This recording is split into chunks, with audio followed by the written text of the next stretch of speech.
So I guess the first time that we talked about rings, or me wanting to go look at rings, was our anniversary, which was July 23rd of 2012. It was the first time we ever went and looked at rings. And we went to Case Jewelry. Went to a few different places. Yeah, that was the first one we went to. Yeah. Which had a funny story with that. Yeah, it was really funny. We were looking at rings, and as she was looking, there wasn't another chair down beside her. I was sitting in the chair. Yeah, she was in the chair, and then I got down on one knee just to look, and she's like, "Oh, we can get you another chair." And she's like, "Oh," and I'm like, "No," I think the sales lady thought he was about to pop the question right then, and we were not ready there. So it was there that I tried on a pear-shaped ring that I really liked, and so that was just kind of stuck out in my mind. I like the pear-shaped. So that was on a Friday night, and then on Saturday we went to the Jewelry Emporium, and we just kind of looked around. And I liked this or I liked that, but there wasn't like the ring there that I had found that I really liked. And I don't think I pressured you too much to keep looking or doing. I mean, I was looking on my own, but it wasn't anything like crazy. It wasn't much pressure, just I would just say, no, I like this feature too. You know, the hint every now and then and everything. Every now and then, but it was subtle. Yeah, so not much pressure. So then you started looking more than I knew that he was looking. Yeah, after we went and looked, I kind of did some stuff on my own. Kept going back to the Jewelry Emporium because, we like Matt and the guy that owns it, and we like helping local, staying local. So I started working with him on a weekly basis, if not daily basis, on trying to figure something out. And I tried to take notes mental, and then I would go home or get to myself and put it in my phone so I wouldn't forget it.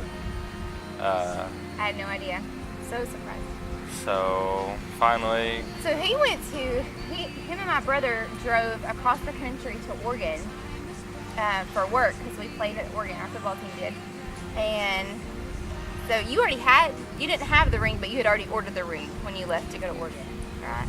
Well, yeah, right before I left for Oregon, I was still working on it, planning on it, getting it together, getting the details down, trying to find the ring, something that she would like and love, and, wanted it to be special for her. And right before we left for Oregon, it was like a 9-day trip, 8 or 9 day, 10-day trip, and right before we left, I ordered it. And still had no idea.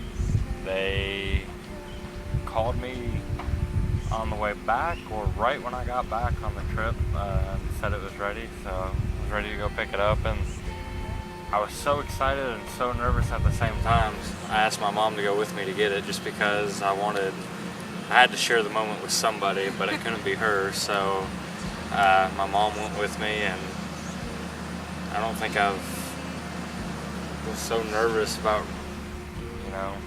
anything so far than that. So, but it was very exciting. Got it, and then held on to it for a little bit, a week or two, I guess. And when you did that, I couldn't have done it. Yeah, which the whole reason why I want to do it in October is because it's by far my favorite time of the year and her favorite time of the year. We both love the fall, so I got it in my head, had the idea that this corn maze, that's going to be the night that it would work. It'd be the good night to do it.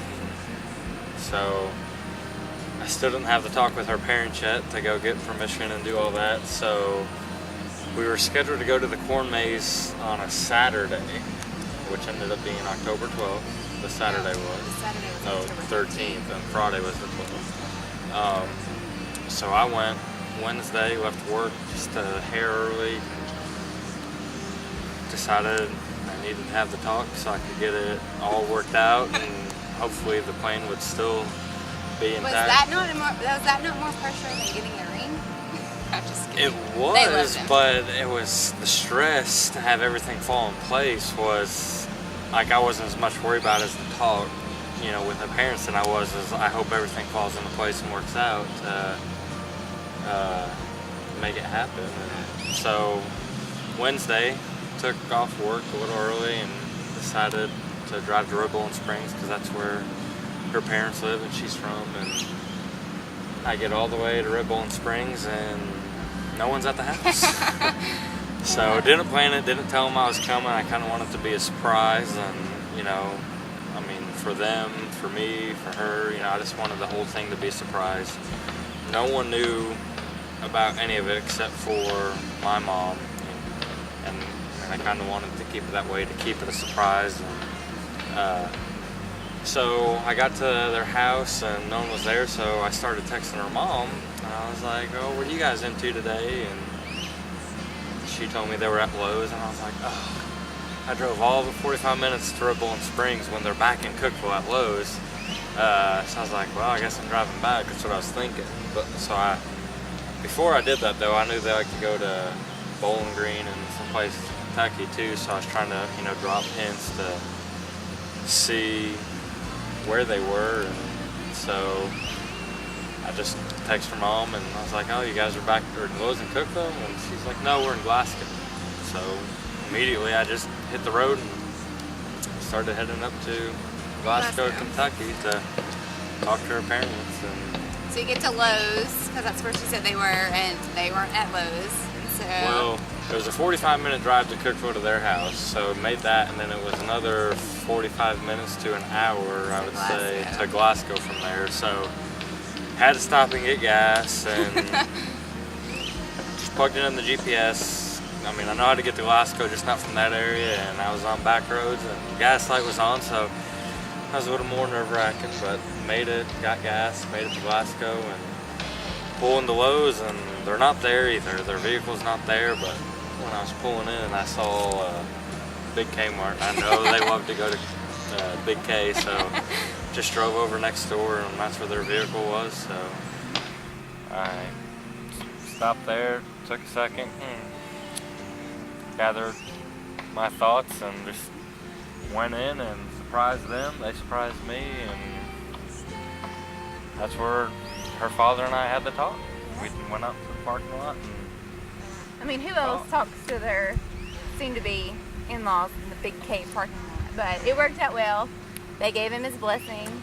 It did. I think it caught, I mean, they were off guard, I think, just as, definitely not how I had it planned to happen in my head, and I don't think that's how they had it planned in their head either. I mean, I think they would rather, if we were going to do something like that, sat down and did it over dinner than do it in the Big Kmart parking lot, but Timing's everything. yeah, it worked out. So we talked and in the parking lot and got the blessing. And so then we fast forward to Friday. well, before that though, we had to drive all the way back to Cookeville, and that was the bigger surprise. Was I had to drive 2 hours, I guess 2.5 hours back to Cookeville, or no, about 2 hours, I'd say, back to Cookeville, and made it back just in time before church. I got back in town around, You literally like pulled into my apartment and at picked me up. 6:15, and church was at 6:30, and I just got back in town.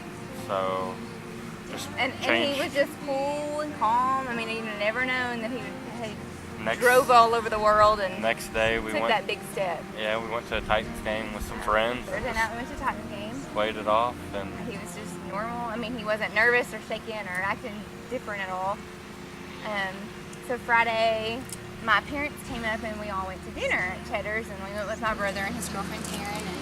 And again, just normal. And I would have never dreamed that I could have been around my mom and her and not say anything. I was a little nervous about that because we were going out to eat, and I was thinking, I was like, well, I mean, I think there were some hints dropped during dinner, but nothing that this one caught or anything, so it worked out. But I mean, it was all smiles and laughs and fun. So we finished dinner and we're leaving, and Matthew's like, you know, we'd been out really late the night before from the Titans game. And for the time after I got the ring, I wanted, you know, I was thinking about how I wanted to do it, and I thought about things before, and my mom kept telling me, you know, just Google something or get online and look at something, and I just kept telling her, and we'd fuss, and I'd be like, It's not really him. He likes to be. I want to be my own. I want to do my own thing. Try I'm a to come copycat. up. He likes to be unique. Yeah, I just original. wanted to be me, something I came up with, and because I think it meant more to me, and I know it meant more to her, and I'm sure somebody else has done that before, but not that I knew of. So I think he's at home, like playing Xbox or in bed, and I go home. which there's nothing wrong with playing Xbox. So I go home and I'm laying in bed and I'm on Facebook, of course. And a girl that I had went to college with had gotten on the Jewelry Emporium's Facebook page, or had asked me. I had to ask all of her friends to go to the Jewelry Emporium's Facebook page and like a video, a contest that she was in. And I had been to their website before, but I'd never been on their Facebook page. So I got on there and was just looking through all the different videos, and Matt had posted some rings, and I came across this one ring, and I was like, oh, that's really pretty. It was a pear shape, and it had a halo, and it just had a lot of these elements of things that I had said that I liked. So I got my camera out and my phone, and I took a picture of it, and I sent it to him. And I'm like, we should go look at this ring tomorrow. And he was like, She told me she really liked it. I was like, I really like it. We should go something look she at it. And liked. he was like, yeah, maybe. And I thought, well, that's not going to happen. He did not seem excited about that. So whatever, I'm just playing around on the internet, fixing to go to sleep. and it was 32 minutes from the time that I texted him the picture of that ring that he texted me and said, hey, look out your window. Well, we lived just a street across from each other, so we could see a lot of the same things, but I mean, it's like 11:30, and I'm like, oh, but there's been a wreck, or there's some kind of crazy moon. I mean, engagement is as far from my mind as possible. So, you know, I get up out of bed, I have on athletic shorts, my hair's in a bun on my head, I have my glasses on, I'm just looking really good, and go to the living room, I peek out the window, and I will never forget it. Like, I kind of peeked, and then I like practically ripped my blinds. My mouth flies open, and there are 4 pumpkins lining my driveway that he had carved in his by himself. Will you marry me? And he was on his knee at the end. Well, I had no clue. I mean, we'd been dating for a little over 4 years, so I expected that it was coming. It wasn't that I didn't think we'd ever get engaged. I just thought maybe it would be this summer or, you know, some other time.